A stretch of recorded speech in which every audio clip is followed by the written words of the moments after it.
agricultor aposentado e um ganso, amigos inseparáveis. Aonde eu ando por aí, ele vai por tudo.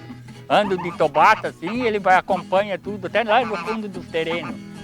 O Tito é quase a sombra do seu Vili, na hora de carpir o quintal, no recolhimento dos ovos e até na hora de andar de bicicleta.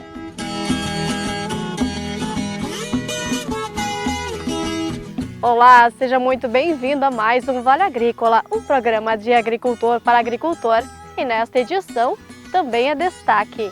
Troca-troca do milho. Já está aberto o período do programa que beneficia a agricultura familiar. Então o produtor sempre, quando ele vai fazer o plantio do milho, é importante que ele saiba qual é a finalidade, se é silagem ou é grão.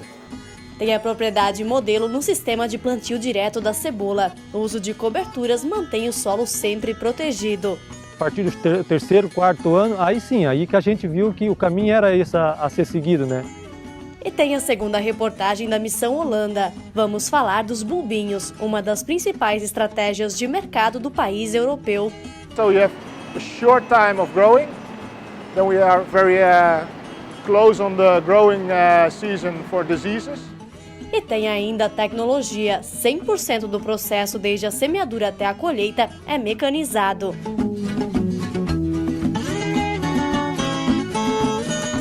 Tem pão de aipim da massa mole. Vocês pediram e a gente atendeu. Esta é a dica culinária da semana.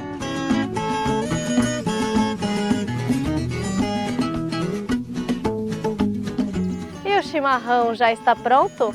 Pegue sua cuia e fique com a gente. O Vale Agrícola inédito e cheio de informação para você está só começando.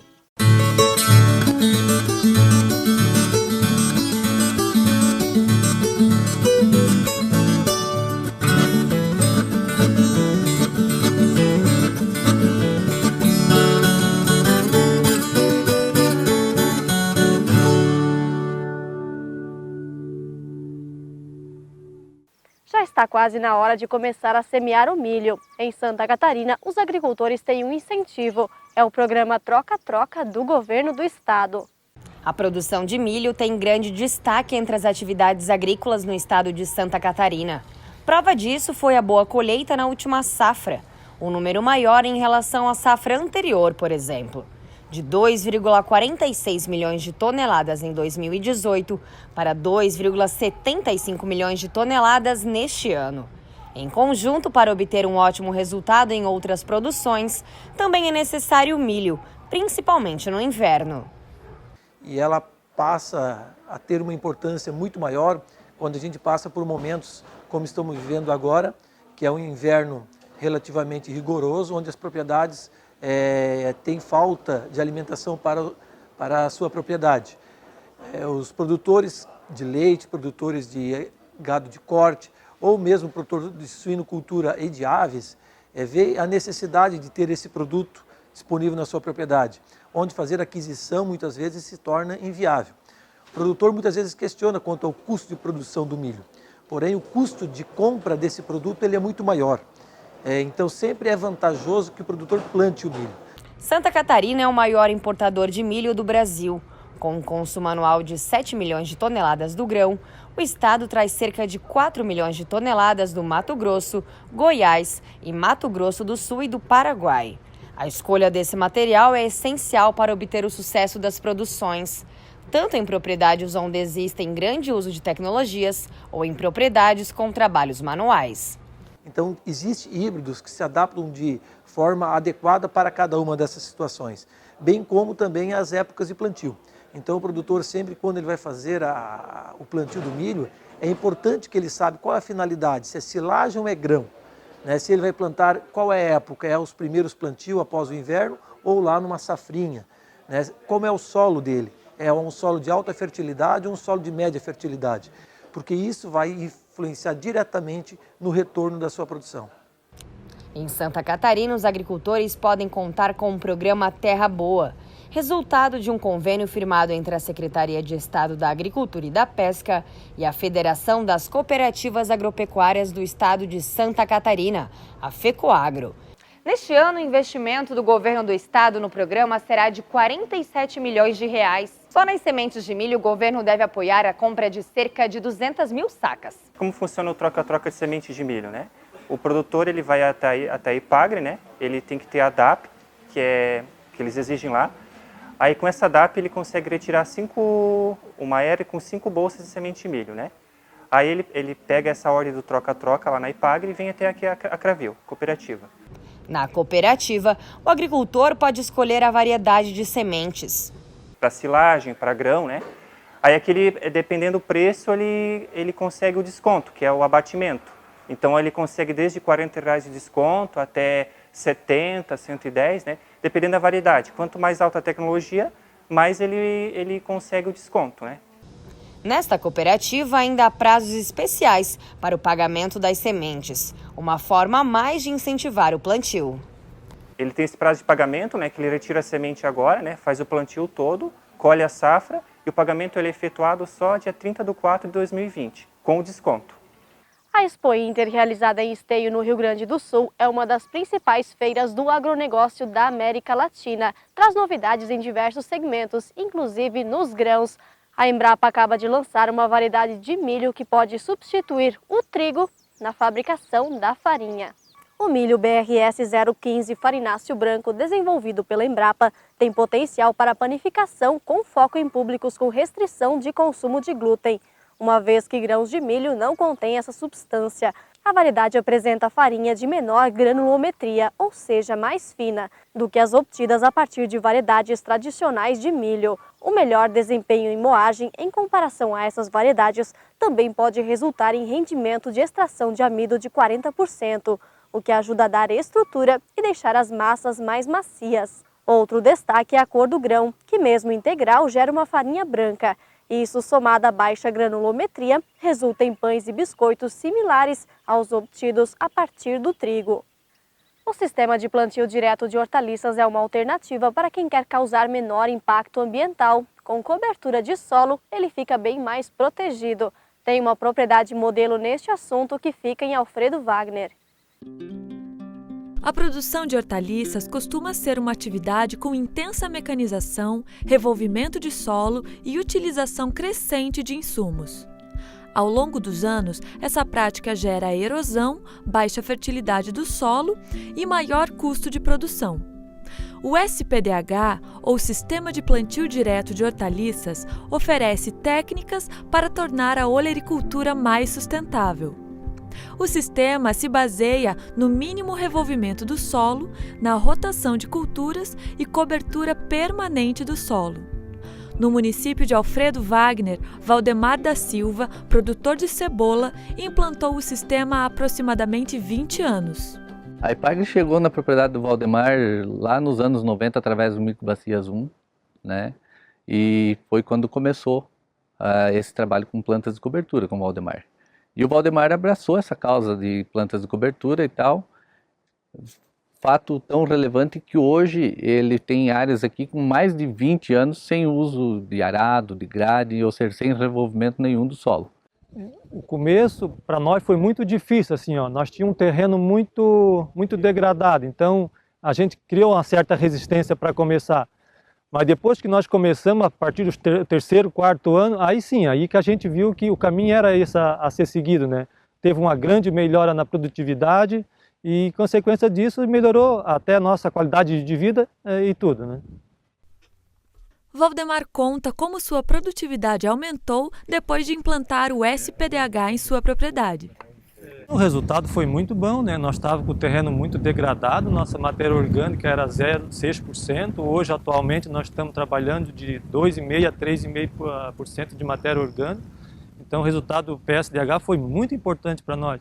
Até acredito que para nós estar na agricultura hoje foi graças ao PSDH, né? Senão nós não estaríamos mais hoje aqui. Aqui eu trabalho para cebola, destinado para cebola 8 hectares, então eu dividi em 2 etapas, né? 4 hectares eu planto cebola e 4 eu deixo em pousio, né? Que eu faço adubação verde.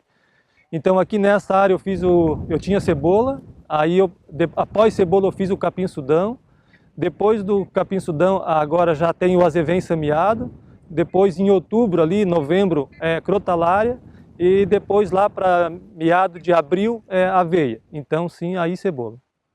são inúmeras as plantas que o Valdemar já testou, porque além do benefício para o solo, tem que ver também as melhores plantas para o trabalho, para o desenvolvimento do trabalho, para a entrada de máquina depois, né? Então, para o desenvolvimento do trabalho em si, é importante estar testando, não somente a parte de nutrientes, mas também como que vai desenvolver o trabalho com determinadas plantas de cobertura.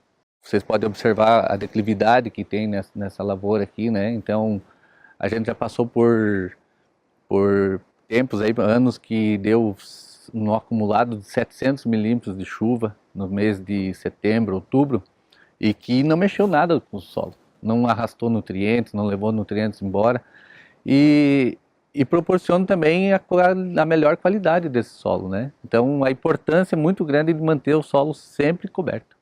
A minha produtividade antes do conhecer o PSDH era de 6 a 8 toneladas por hectare. Hoje nós estamos trabalhando de 25 a 30, 32 toneladas por hectare. Mas sem contar também que nós reduzimos o custo de insumos, fertilizante e agrotóxico.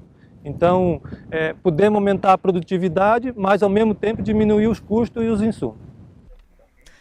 Sérgio vem acompanhando a propriedade de Valdemar com tabelas de custos de produção desde 2014. Ele cita as principais vantagens do sistema. Que são a estabilidade de produção. Hoje o Valdemar já vem de 4, 5 safras, produzindo em média 30 toneladas por hectare. Então o Valdemar está, digamos, numa linha mais ou menos assim de produtividade. Enquanto muitos agricultores um ano produz 40, outro ano baixa lá para 20 e tal. Não, o Valdemar ele tem uma produção estável, né? A redução do uso de agrotóxicos, o sistema tem permitido para o Valdemar essa redução, né? Que isso reflete lá na redução de custos, né? E também da parte de adubação, de adubo químico, né? Que tem reduzido bastante. Então, a estabilidade de produção e a redução de custos é imprescindível hoje para quem está na atividade. Hoje, Valdemar diz que o SPDH valeu a pena e nem pensa em produzir cebola de outra maneira. Não, jamais, né? Hoje, se for para voltar para o convencional, a gente para, não tem mais como tocar se não for nesse sistema, né?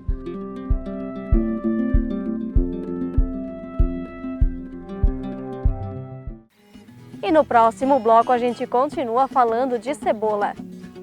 Tem a segunda reportagem da Missão Holanda. Vamos falar sobre a curiosa produção de bulbinhos, uma estratégia eficiente para chegar mais cedo ao mercado.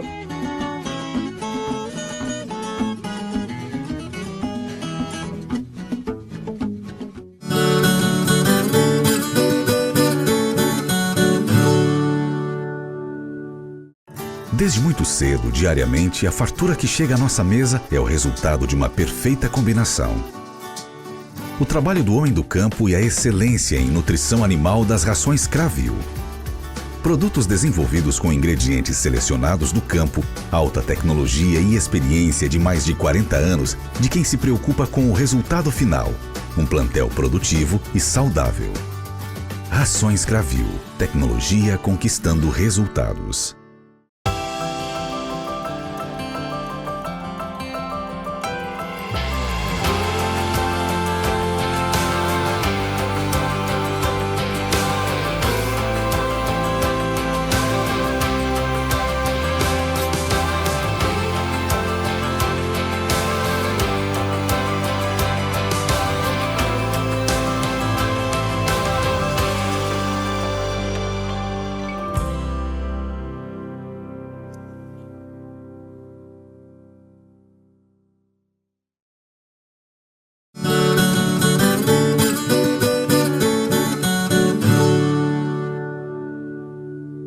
Da semeadura até a colheita, ninguém coloca a mão na cebola. A tecnologia é um dos pontos fortes da produção na Holanda.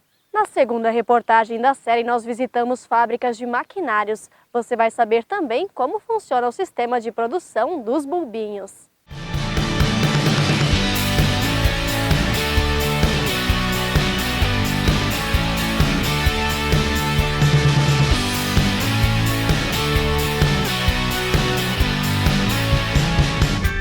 Oferecimento Cravil, somos cooperativa. Sementes Lotário, o nome de força em sementes de cebola. B3N Colchões e Estofados, há 4 anos atendendo o Alto Vale. Financie seu galpão pelo Plano Safra. Ecotrate, prático, rápido e do seu jeito. Cebolão Atacadista. E a Grise, tecnologia brasileira para pulverização de lavouras com drone. Os tratores trazem cargas e mais cargas de cebola, mas estas são diferentes.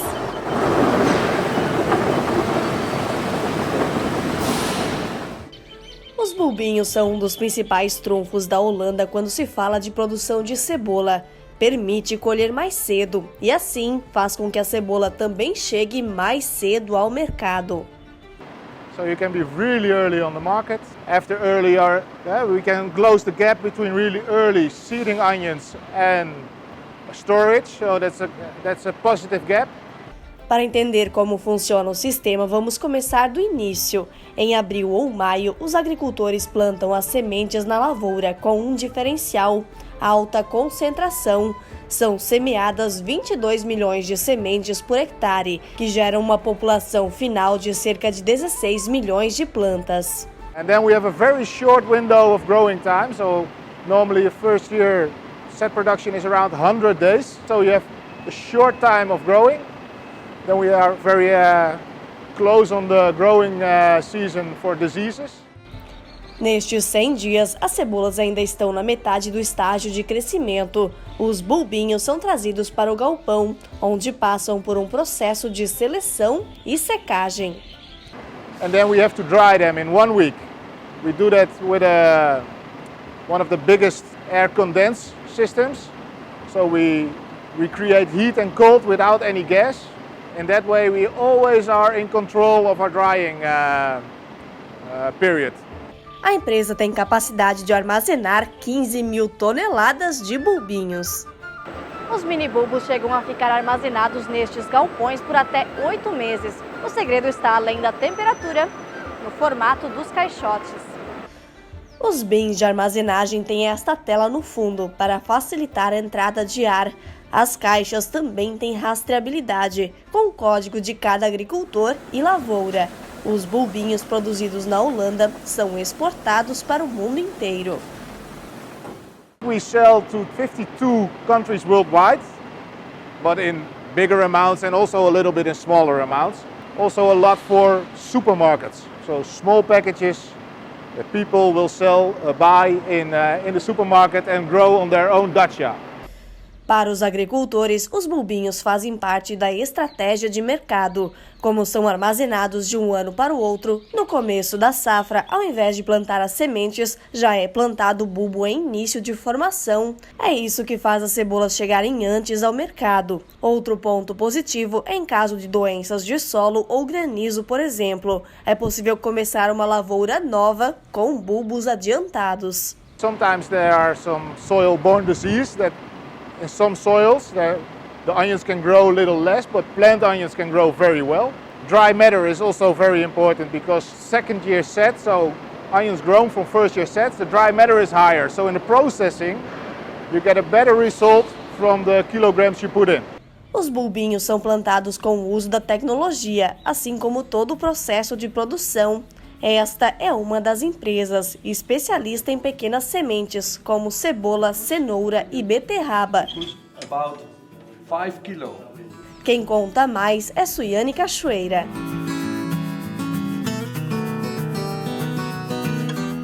Esta é uma das grandes máquinas da empresa. Aqui ela está fechada para o transporte, mas ao todo são 16 linhas. We deliver between the 30 and 40 seeders a year, normally, and it's never one the same. They're all different. At first, we look to the type of soil the grower has. Is it heavy soil? Is it light soil? And what do they need? Do they need the GPS? Do they need electrical driven? Do they need some more fertilization? Do they need a microgranulate? With a machine like this, you can do easily 25 till 30 hectares a day. Esta outra empresa também trabalha com máquinas, principalmente para cebola e batata, desde o preparo do solo até a colheita. Os equipamentos são vendidos para o mundo inteiro, inclusive para o Brasil. Nas máquinas tem alta flexibilidade em trabalhar em distintas zonas do mundo. Então tem a possibilidade para trabalhar, por exemplo, na zona de Santa Catarina, onde há muito mais inclinação, mas também em Minas, com parcelas bastante grandes e mais plano. Nas lavouras da Holanda, 100% do trabalho é mecanizado. Tecnologias que já fazem parte do dia a dia dos agricultores há mais de 30 anos. The technology has changed a lot because it had gone from small machinery and equipment to much bigger.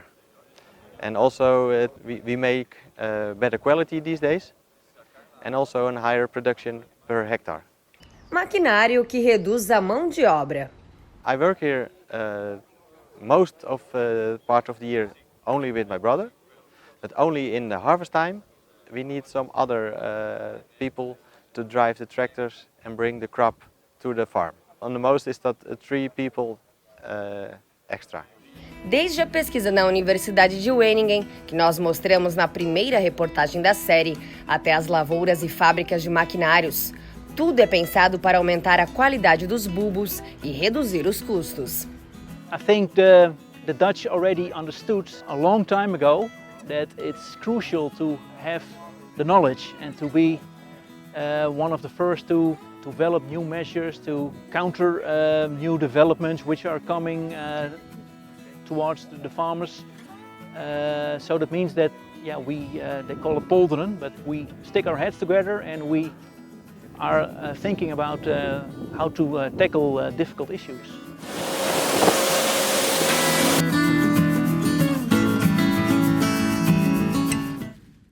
E o que será que os agricultores da região de Santa Catarina acharam dessas tecnologias?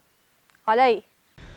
Os mini-bulbos chamaram e muito a atenção de agricultores como o seu Antônio e o Sérgio, que produzem cebola em Ituporanga. Os dois já tinham ouvido falar de cultivos semelhantes na região de Piedade, em São Paulo, mas nunca tinham visto na prática.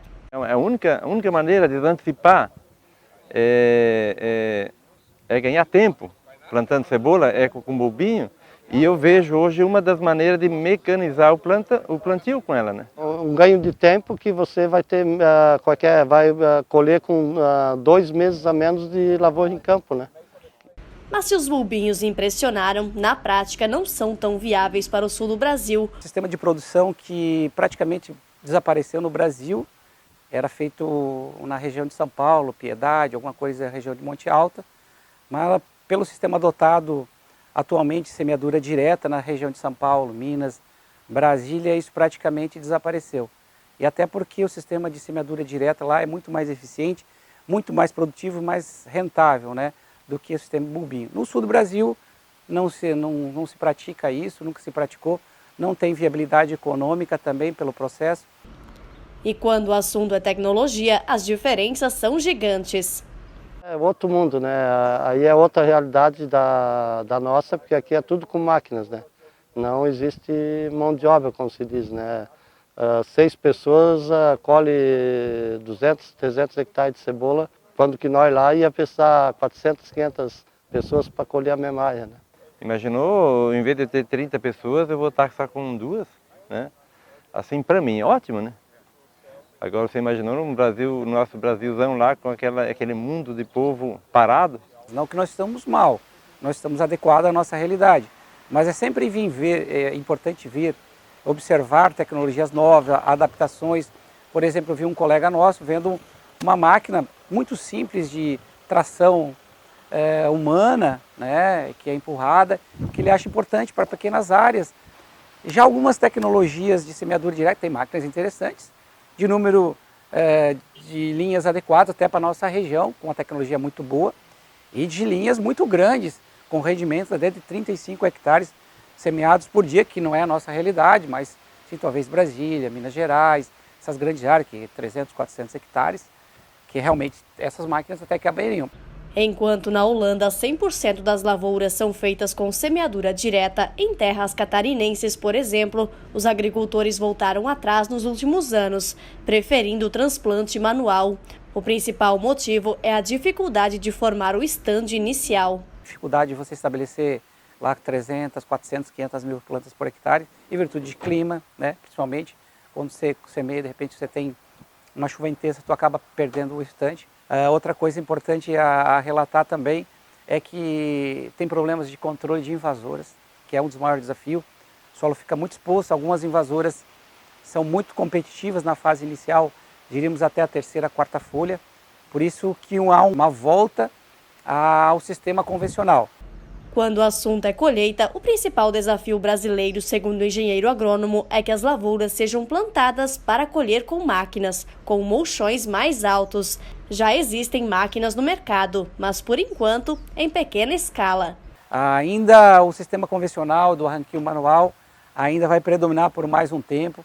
Agora, o corte e o pré-corte talvez melhore um pouco, né? Que é também uma redução na mão de obra. Achar o momento certo de você cortar a cebola sem danificar, sem prejudicar. Na semana que vem nós vamos entrar no mundo da pós-colheita.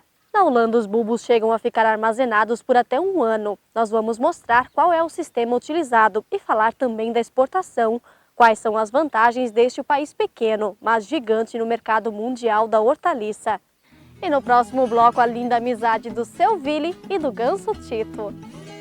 Essa história vai dar o que falar. Eles até andam de bicicleta juntos. Cada um, é claro, aproveita o passeio do seu jeito.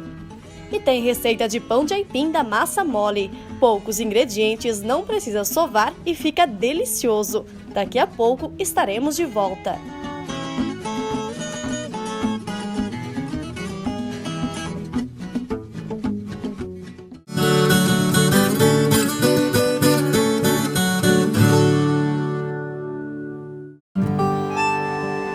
A vida no campo não é como a vida na cidade. O barulho do despertador é diferente, o cheiro do café, a música. A gente gosta de fazer as coisas de outro jeito, do nosso jeito. Quando precisamos de algo, basta procurar os amigos do Sicoob, que sempre nos deram todo o apoio. Sicoob, o parceiro do produtor rural catarinense. Muito antes do agronegócio ter esse nome bonito. A Eco7 é a única do segmento certificada pela Sociedade Brasileira de Reabilitação Traumatológica e Ortopédica. O processo de fabricação dos colchões Eco e acessórios do sono da Eco7 é certificado pelo ISO 9001. Produzimos alta tecnologia para preservar seu maior patrimônio, sua saúde. Diga sim à vida, conforto e cuidados com sua saúde e bem-estar. Colchões Eco7, sinônimo de longevidade.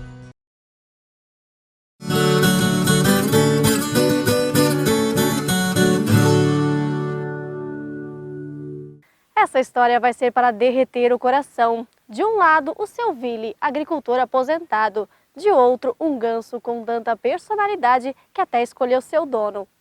De olhos azuis, de pelo branquinho, com andar elegante, ele é um gansinho. A brincadeira até faz jus aos animais, mas neste caso descreve um ganso um tanto diferente. Nomeado de Tito, ele chama atenção não só pelo físico, mas por algo que é um tanto raro de se ver. Vamos entrando pra dentro? Vem cá, vem cá. Vem cá, vem. Tito, vamos. Vem cá, vem. Vai. Vem cá, vamos vir aqui, ó. Vem cá de porta, vem cá. Vem cá, vem. Vem cá, vem. Olha aqui, ó. O bichano, morador da localidade de Rio Azul, a 10 quilômetros do centro de Rio do Campo, acompanha a passos curtos e rápidos o dono, seu Willy, de 73 anos, em todas as atividades durante o dia. Observa a arrumação dos canteiros, no recolhimento dos ovos logo cedo e também na roça. Aonde eu ando por aí, ele vai por tudo. Ando de tobata assim, ele vai, acompanha tudo, até lá no fundo do terreno. Distrai a pessoa, né? E quando a gente fala que o Tito acompanha o seu Willy em todas as atividades, é de verdade mesmo. Até na hora de sair para andar de bicicleta, ele é parceiro. Pode um negócio desses?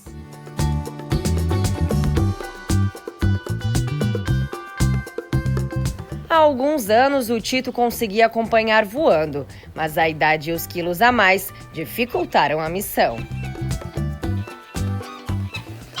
Essa história de amizade iniciou há pouco mais de 5 anos com uma curiosidade, que nem o seu Vili nem a Nora, que era dona do ganso, esperavam.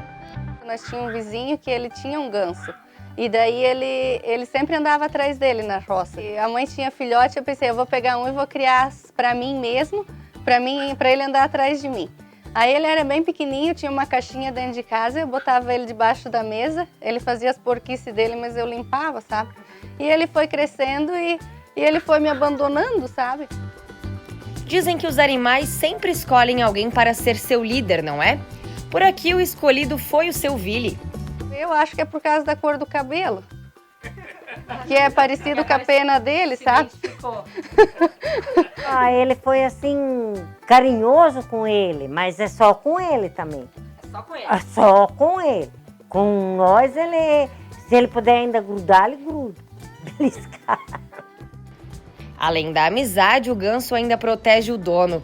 Durante a noite, fica atento aos passos dentro de casa. Eu estou na cama e eu começo a tossir, ele já nota onde o meu quarto é. Ele até conhece quando ele vem no banheiro. Ele grita.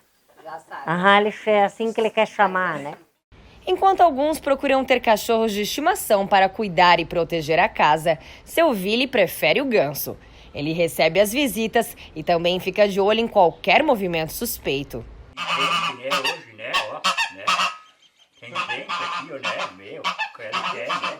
E quando chega ele já faz barulho, né, Tito? Daí ele começa assim, já começa a notar a pessoa. Ele é melhor que um cachorro, então. É melhor que um cachorro, é. Quando a palavra é atenção, o Tito tira de letra. Se aconchega entre as pernas do seu Vili enquanto recebe um carinho. Vem cá, vem cá. Tu notou que tem gente, né? É, né? Vem cá, vem.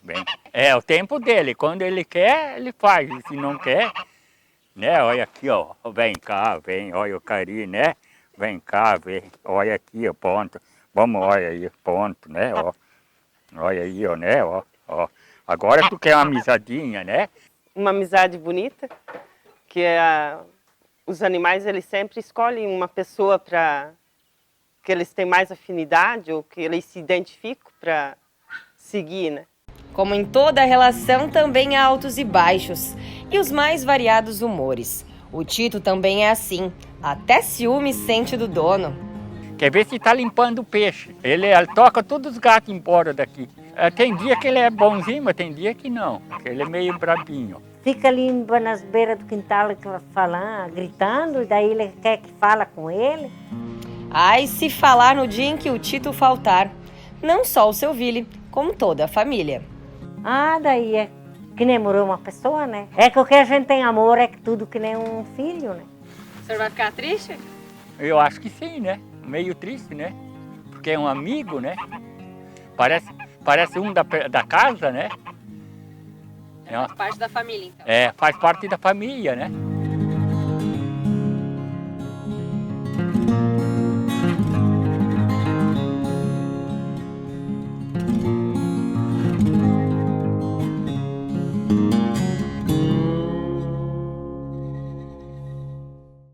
Olha, nós não temos fofurômetro, mas se tivesse, com certeza ia explodir. Quantos likes esses dois merecem, hein? E agora vamos mudar de assunto para falar de receitas de uma das delícias que tem que estar no caderninho de família. O pão de trigo da massa mole não precisa sovar e fica uma delícia.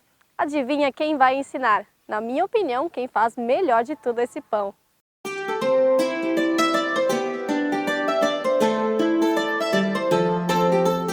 Então hoje eu vou ensinar a fazer o pão de aipim ou pão da massa mole. Este pão leva como ingredientes 2 colheres de sopa de aipim cozido, 1 kg de farinha de trigo, que dá cerca de 8 xícaras, 2 colheres de sopa de açúcar, 1 colher de sopa de sal, meia xícara de óleo de soja e 1 colher de sopa de fermento biológico. Para começar, vai 2 colheres de aipim cozido no liquidificador, 2 colheres de sopa bem cheia de aipim. Daí eu coloco 5 xícaras de água morna.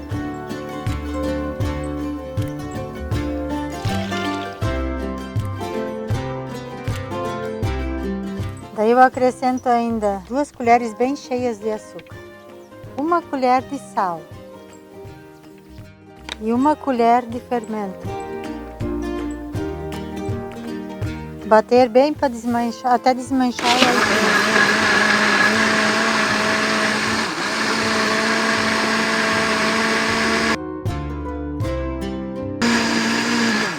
Daí agora precisa colocar vou colocar nesse pote até o fermento agir um pouquinho. Vai em torno de 15 minutos. É bom ficar no lugar onde fica um pouco aquecido, assim daí ele cresce mais rápido. Então assim agora dá para continuar o processo. E agora eu vou colocar a gordura. Vai meia xícara de azeite. Quem preferir pode colocar banha também, banha de porco. Também, se quiser, pode já pôr junto no liquidificador. Fica a critério de cada um. Agora, o trigo. Eu coloco tudo de uma vez. Aí agora mistura. É 1 quilo de trigo.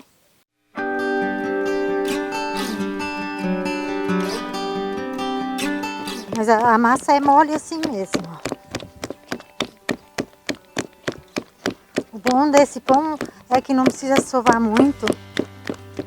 E é bem rapidinho.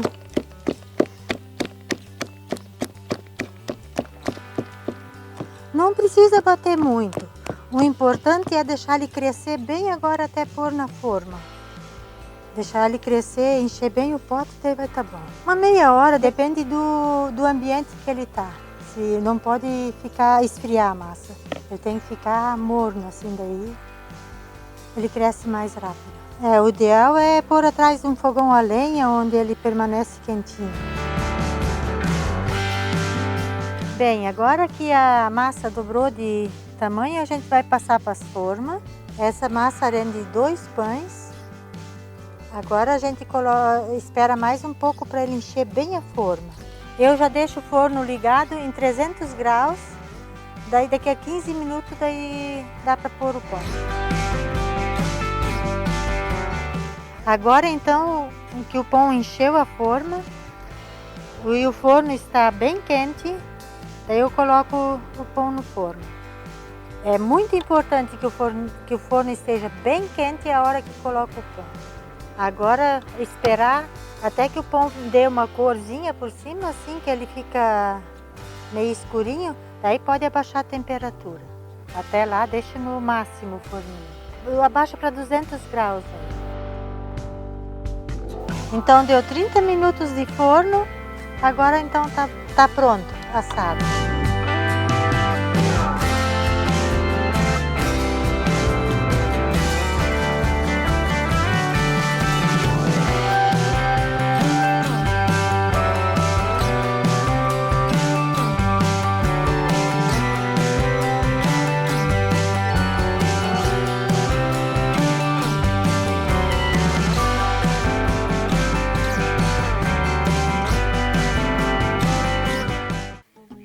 Pão de mãe é sempre o melhor do mundo, não é mesmo? O Vale Agrícola termina aqui. Aproveite a sua folga e tenha uma semana produtiva de trabalho.